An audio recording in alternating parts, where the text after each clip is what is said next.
জাতীয় পশুর নাম কি? জাতীয় পশু তো মানুষই। আচ্ছা, ক্রাশ অর্থ কি চাচি? ক্রাশ। 5টা প্রশ্ন করবো, আপনি যদি প্রশ্ন থেকে 2টা বলতে পারেন, ঠিক আছে, তাহলে আপনার জন্য একটা পুরস্কার আছে, ঠিক আছে? আচ্ছা, করতাম প্রশ্ন। পারান আচ্ছা, স্মার্ট অর্থ কি বোঝেন? স্মার্ট মানে কি? স্মার্ট হ্যাঁ।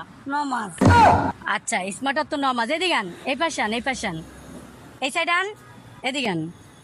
আচ্ছা, ক্রাশ অর্থ কি চাচি? ক্রাশ। ইসলাম ধর্ম হইতে হারে। আচ্ছা, ক্রাশ অর্থ ইসলাম ধর্ম। আচ্ছা, তারপর হলো আপনার জাতীয় পশুর নাম কি? এটা তো পারবেন। জাতীয় পশু। জাতীয় পশু তো মানুষই। আচ্ছা, জাতীয় পশু মানুষ, ঠিক আছে। তাহলে জাতীয় পশু হলো যে মানুষ। আচ্ছা, তাহলে এখন আমরা তাহলে ধরি একটু জাতীয় পাখি কি চাচি? পাখি, জাতীয় পাখি। জাতীয় পাখি তো ইগল পাখি আছে। হ্যাঁ, ঈগল পাখি। আচ্ছা, চাচি কইছে জাতীয় পাখি ঈগল পাখি। তাহলে চাচি কয়টা প্রশ্ন করলাম? 4টা শেষ, তাই না?